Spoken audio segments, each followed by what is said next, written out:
بسم الله الرحمن الرحيم وبه نستعين والحمد لله رب العالمين والعاقبة للمتقين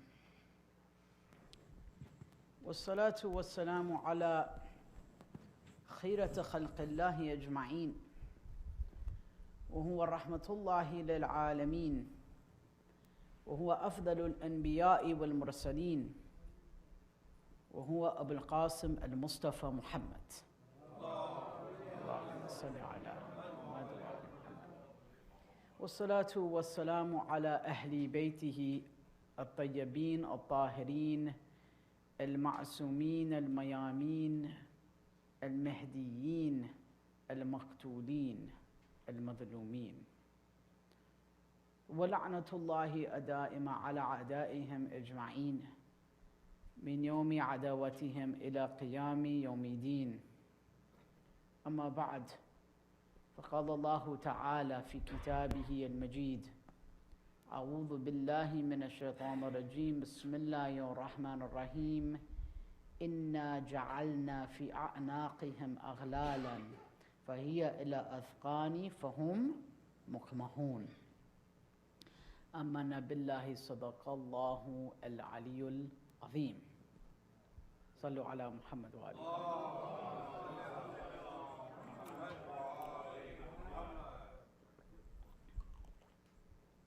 The ayah which I recited from Surah Yasin is continuing along the theme from last night, which is the notion of why the Quran, Allah puts things in very stark terms, very graphic. People's necks in chains and things like that. Why? We know what it is, but why?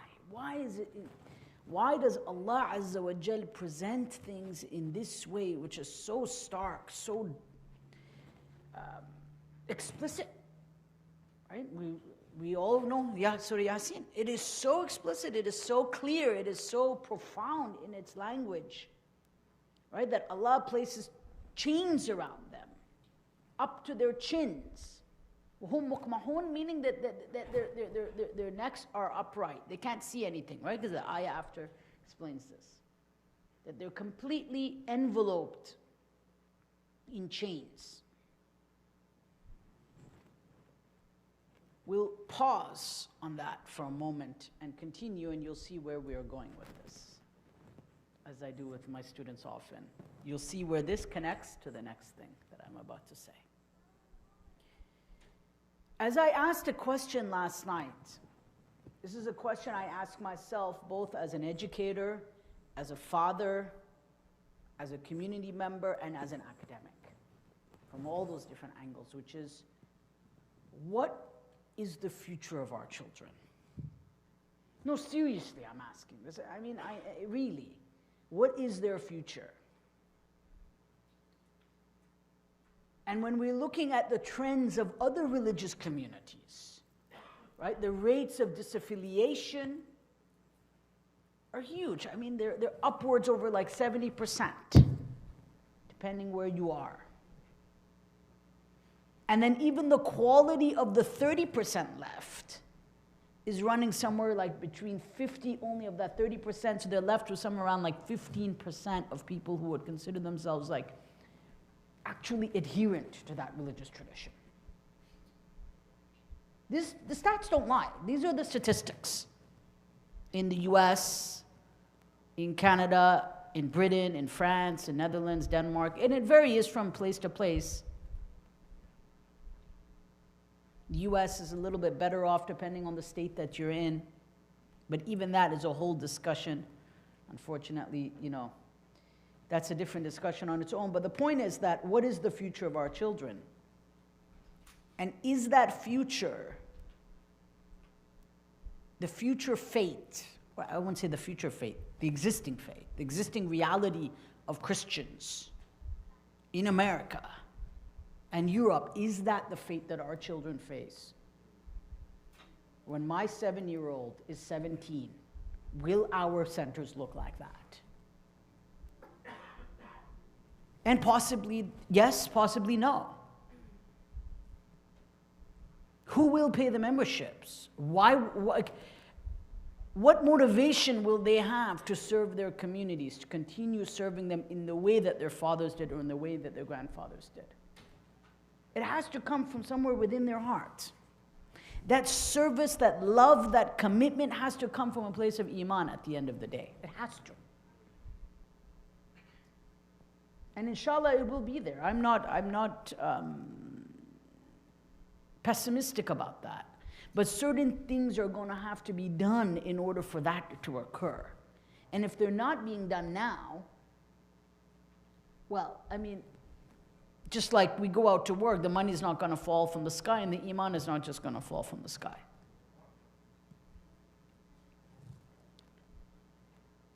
And why am I talking about this? I was at home the other day, and my cousin was visiting from the UK. My mother's side of the family, my parents' side of the family is not Muslim, because, you know, I became Muslim. So naturally, my cousin is not Muslim. And she very well-intentionedly said, you know, your daughter doesn't have much to do today, Sumayyah doesn't have much to do today, why don't I take her to a movie?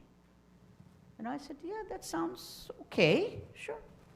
Sounds okay. Well, what do you suggest? He said, oh, this movie called Elemental or something. I don't know what it is. So I went and Googled it, because I don't let my daughter watch anything until I read it on Common Sense Review, and I look at all the reviews. I prefer to watch it myself, actually. And this was rated for ages 6+, the film. She's 7. So I was like, yeah, that should be fine. Innocently, naively, perhaps. And I went and looked up the review. And it said, 2 trees who are spotted plucking fruit from each other realize that they've been caught and say it's just a little pruning. This is a movie for 6+. What are children being indoctrinated with? How would my 7-year-old even understand that? Even if they don't understand directly what's being said, the image and the gestures, and there's many, many other gestures like this is just one example, will remain in their heart forever. And then you and I want to build an Imam Baraka with that heart? Mumkin, mustahil, it's not possible. And then we wonder why the heart doesn't cry for Imam Hussein? Why our youth perhaps are not as interested in Azadari? Even if we bring the best speaker, fly them in the best of everything, bring the Rolls-Royce service, yet the shauq and josh and ronak is not there, as we say in Gujarati, that power and that enthusiasm is not there, except among a few, and they have to be dragged in from different corners to come in. Well, if the heart from a young age has been filled with this filth and garbage, then how is that heart going to be ready for the Husseini mission? And this is for 6+. So I, of course, retorted that no, this is not happening. I was never keen on it anyways. I don't generally take my little one to the movie theater. I'm not very keen on that culture. I'm not saying there's anything wrong with that. I just personally, it makes me uncomfortable a little bit. So then someone may retort to me to say, what an extremist father I am. Fundamentalist father, I'm preventing my daughter from experiencing the world. A little bit of joy in her life.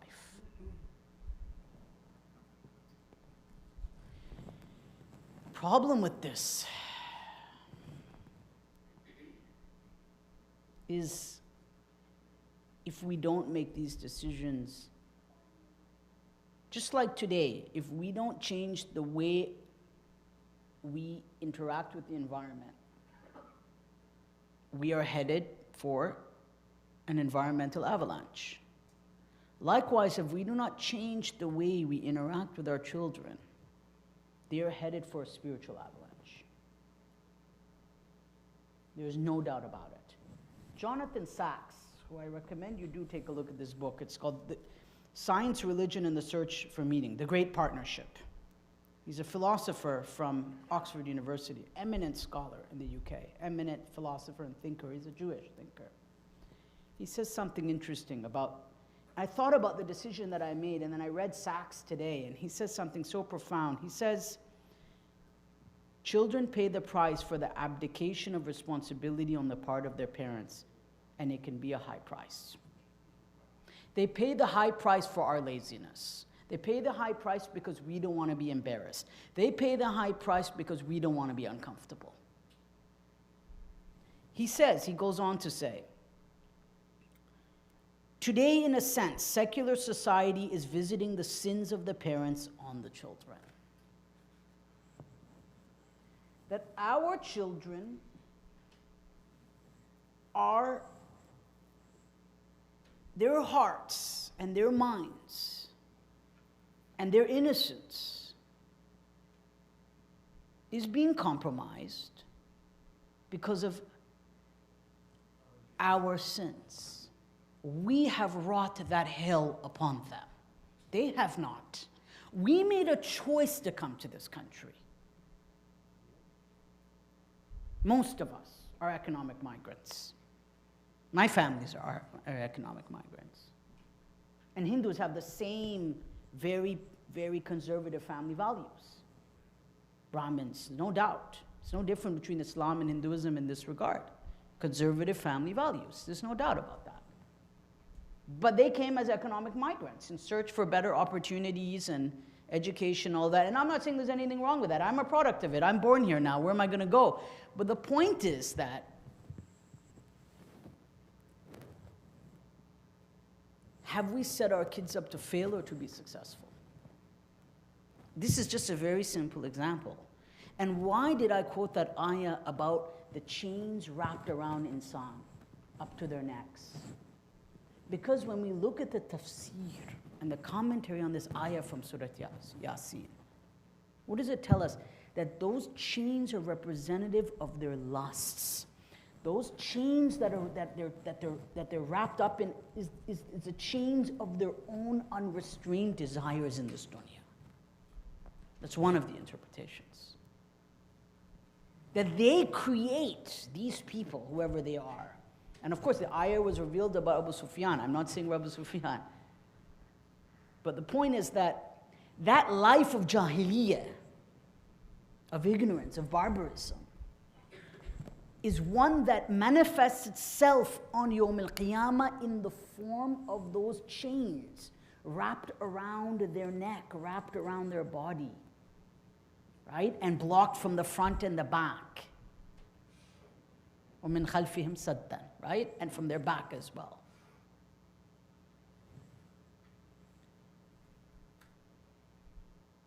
That human beings create their own punishment in this sense.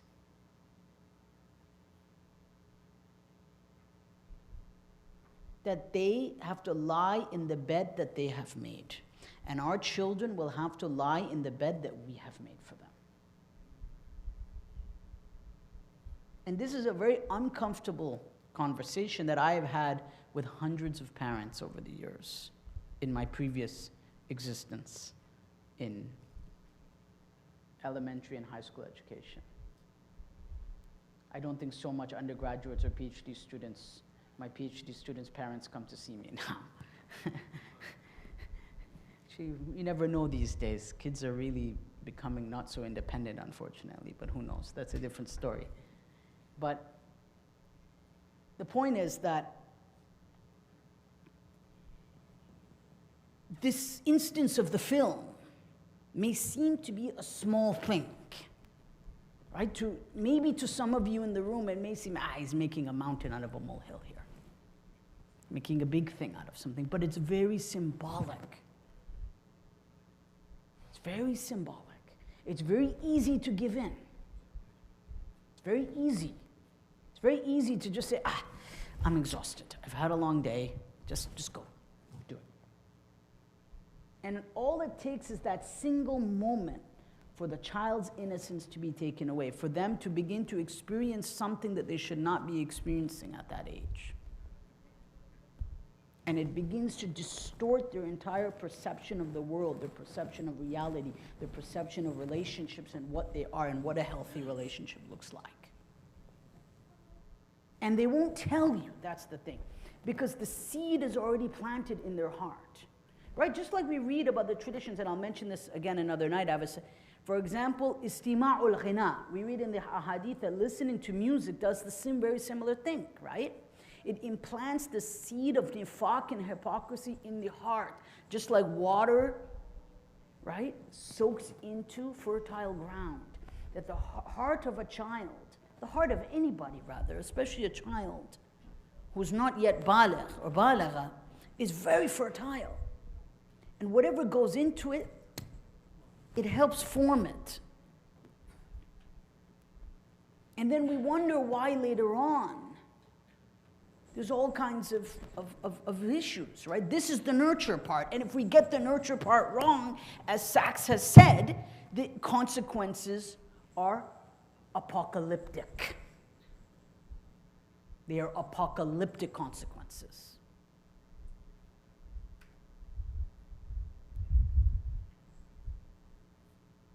So if we choose to bring children into this world, well, we don't choose it from Allah subhanahu wa ta'ala, but if we make the intention to bring children into this world, ultimately, everything is in the hand of Allah Azza wa Jal. But if we make the niyyah to have children, or we are blessed with children regardless, then we better understand both the joy and the responsibility that goes into parenting. You know, Charles Taylor says something so interesting. I wasn't even planning to talk about this, but Allah knows why I'm thinking about this now. Taylor says something so interesting. I mentioned him last night. He's a Catholic philosopher. He said, for the very first time in human society, here he's speaking about the West, Western society. He says that parents would make a conscious choice to put forward their own ambitions and goals over the spiritual nurturing of their own children. This has not happened before in a way that does not leave them any guilt. It is not that parents in the past did not make those choices and say, I'm going to further my ambitions over and above the spiritual nourishment and iman of my child. No, this has always existed in human beings are human beings. We are selfish by nature. Even if we are parents, let us admit at least we are selfish. We are. This is a sickness. Of course, we turn to Allah and we want to do tazkiyat of the nafs to get rid of that selfishness. But it's there. The difference between then and now is what, Taylor says, Charles Taylor, the eminent Harvard philosopher, probably one of the most famous continental philosophers of the 20th century. What does Taylor say? He says the difference between then and now is that today, the abandonment of the spiritual nourishment of our children is almost a calling in itself.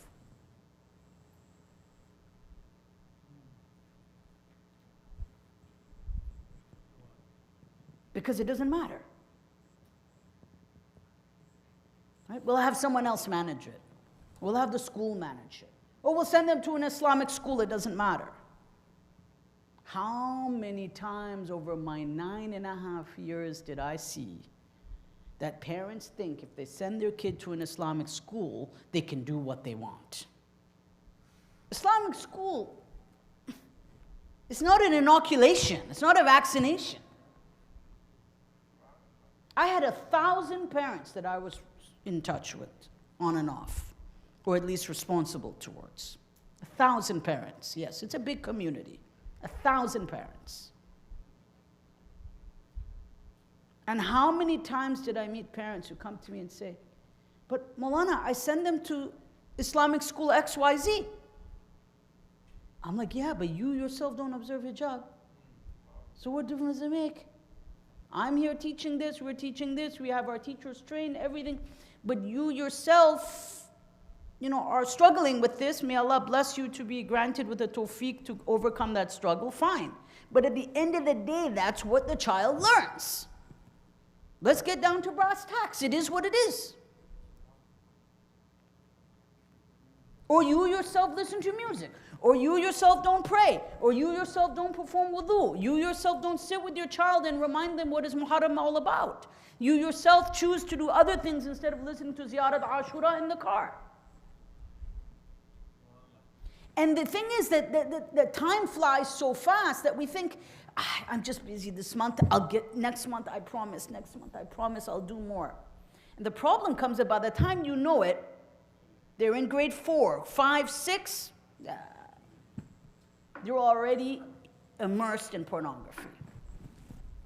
In fact, the pornography consumption rates among Muslim and Shia children is now around grade 5 and grade 6. This is a reality in our communities. Because they have phones, they have all these things, they see it by accident, maybe. Some kind of exposure to this filth, to this garbage, to this shaitan. May we be saved from this poison. Because it's a babysitting device, simple as that. When you get home, just get on your tablet. Let's be honest as parents. Because we have prioritized our personal ambitions ultimately over the spiritual nourishment of our children. Let's just get down to the point here. Right? And we don't want to do that muhasabat. We don't want to do all of that. And then we say, oh, the center has not done its job. The Maulana has not done his job. Well, it's not their job. Ultimately, it's not their job.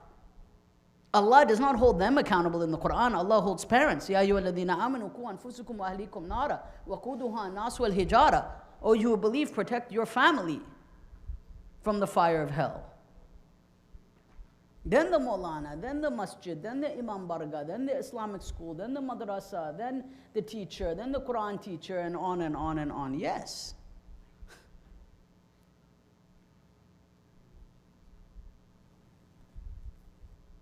Again, my dear brothers, I'm just speaking simply out of a decade or so of experience on the front lines here. Right? I'm not speaking out of theory. I'm not speaking out of, something I may have read or hear in the newspaper or something. No, I'm speaking based on my experience in probably one of the largest Shia communities in North America, which is kind of a sample pool of the rest of North America. Toronto is no different than New York, or New Jersey, or Boston, or Chicago, or Houston, or London. And the number one thing I keep coming back to again and again is parents, parents, parents, parents, parents, parents. And we're all guilty of it in different ways, but we have to look at the degree.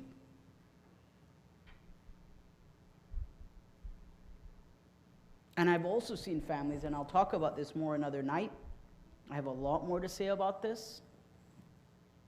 And I've also seen families, mashallah, who have gotten it right. Beautiful families that raise beautiful children and live within their means.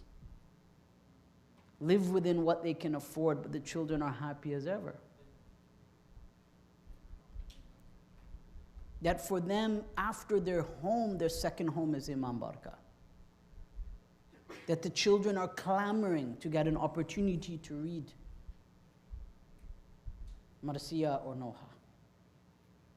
They're clamoring over each other, literally. Lineups. They form their own Marsiya group, and in the Khoja they call it Anjuman. I don't know what they call it in Urdu, or, a group, these groups for recitation.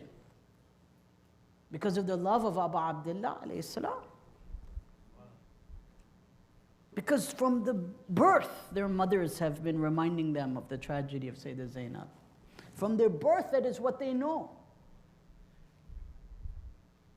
And their parents have taken the care to try their best. Of course, everything is in Allah subhanahu wa ta'ala's hands. That at every opportunity to instill with them the values of Ahlul Bayt. And in fact, Ayatollah al-Udhama, Sayyid Ali al-Sistani and I, not one-on-one, we were in a group, but he was speaking to me, said something very interesting about this point. Al-Marja al-A'la Sayyid al-Sistani. He said that we have to use the best means available among us to educate our children. So he says, if our ladies, for example, are best at telling stories to our children, they have that compassion or that animative way with young children that some men don't have. I'm not saying men don't have it, but some men don't. Generally, ladies are better. That's why you don't find too many kindergarten teachers that are men. He says that these are the stories that should be imparted to children. It should be concerted from when they were young.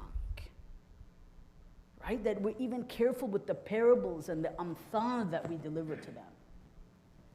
From the age at which they have ears that they could hear, from their eyesight. Right? It's like caring for that plant and just being so particular about it. And then, as the Marja tells us, then we will reap those results. We'll see, and then we will have successors to take over our Imam Bargas and our Masajid and our Husainiyas and our madrasas and our schools.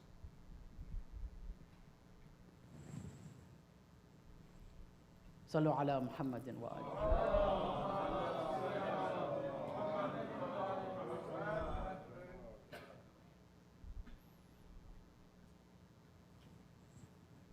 And then we ask ourselves the question,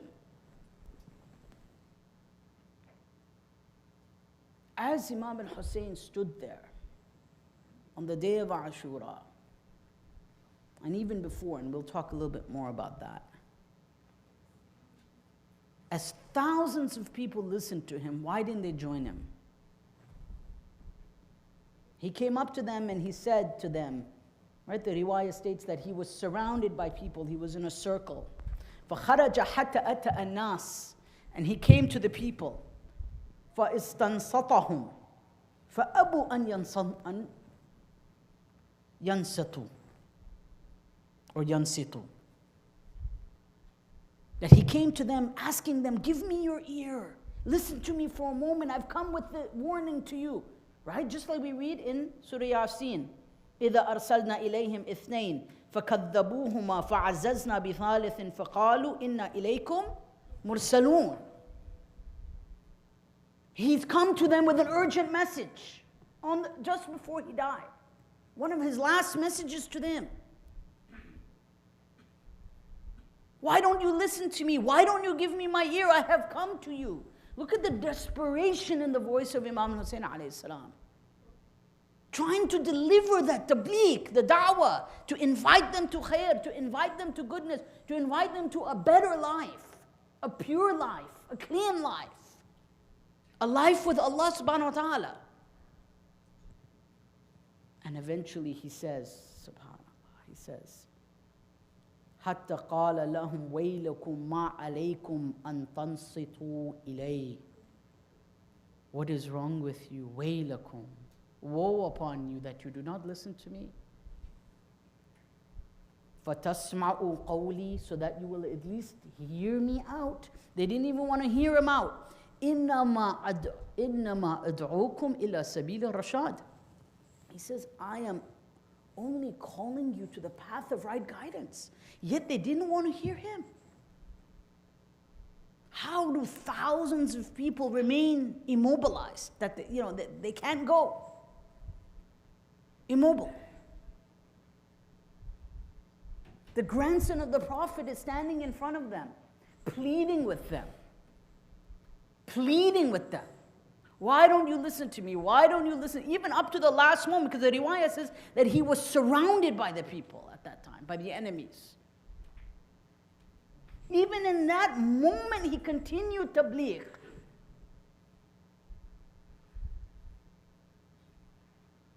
Yet, as we read, right, all too often, they reject, they reject, they reject, they reject.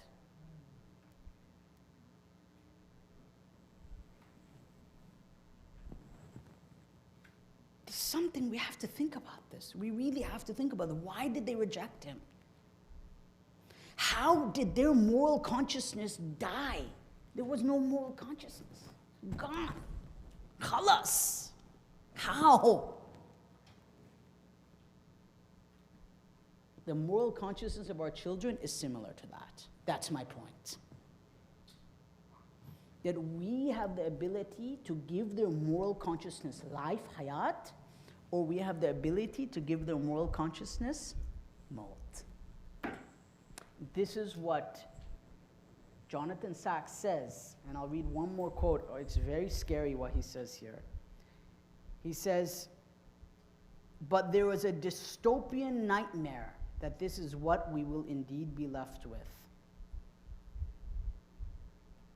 Reproduction without love, promiscuity without limits, love without commitment, fatherhood without responsibility. And he goes on.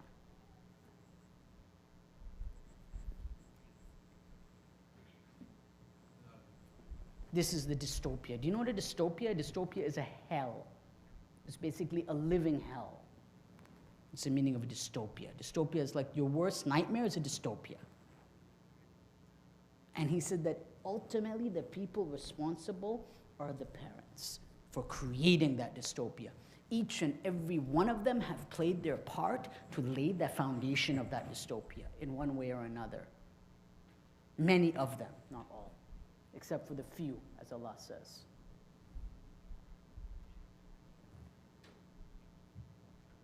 And then we turn to Karbala and we wonder why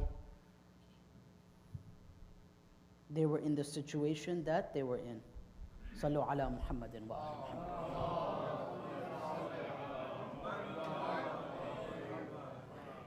It is on a day like this, my dear brothers and sisters, that we see the wideness of the chest of Abu Abdullah. We see how his heart was so big to accept a person who he had every right to deny.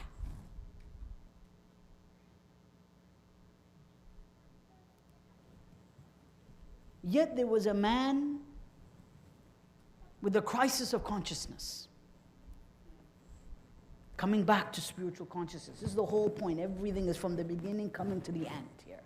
There's a method to this. There was a man, a single man who had a crisis of spiritual consciousness, of spiritual thinking, of spiritual thought. And that caused him a nightmare. The nightmare was what? The nightmare was, what happens if I don't listen to the voice within me? Why? Because he heard Abu Abdullah say, Amin mughithin yughithuna liwajhillah. Is there anyone to help us for the sake of God? Ama min dhabun yadhubbu an harami rasulillah. Is there anyone to assist the family of the Prophet, to defend the household of Rasulullah?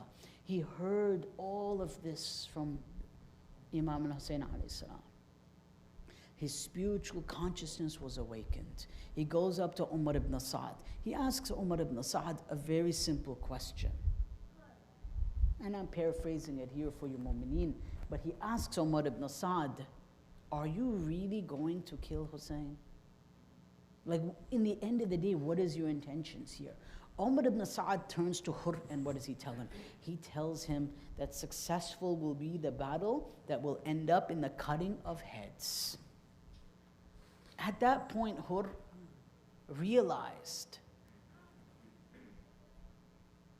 that this is going to end very badly. This is going to end terribly.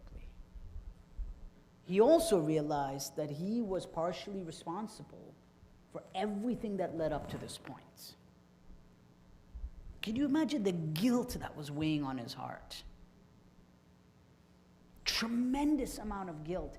Yet in the moment of that guilt, there was a glimmer of hope for salvation. That's the beauty of this story. That in the moment of that tremendous anxiety, guilt,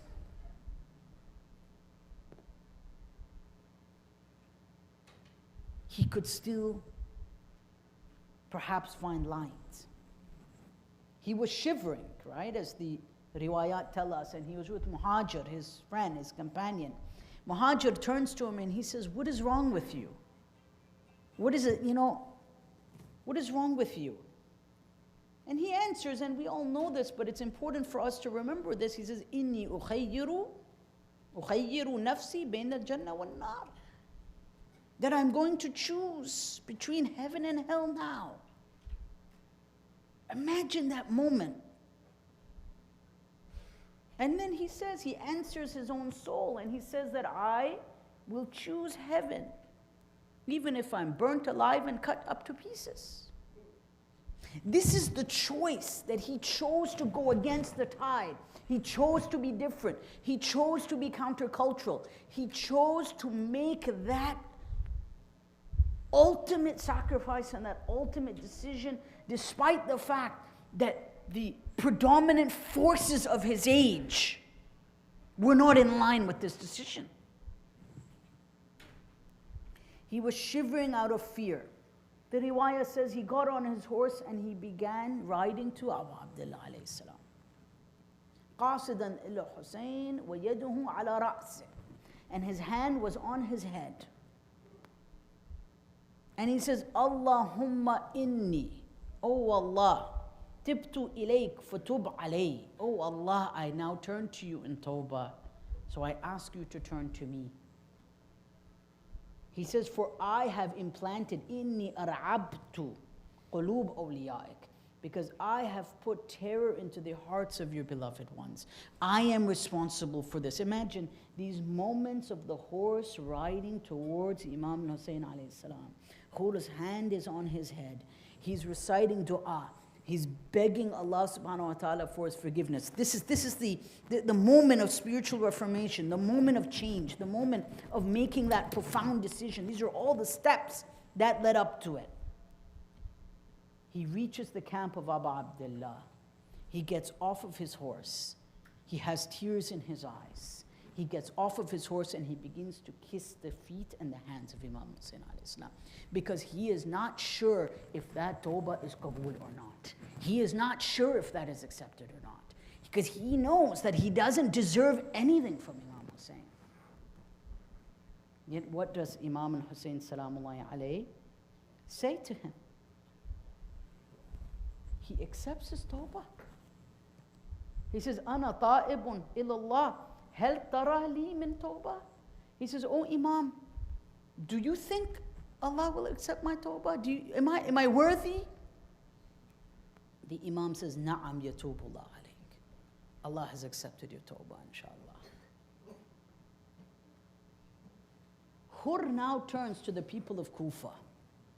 I don't know how many of the shabab know about this here, the youth.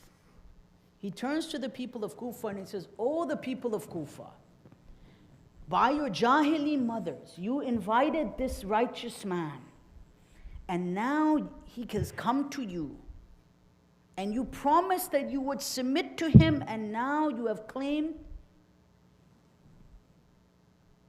that you are his enemy. Prior to this, you said that you would die instead of Hussein.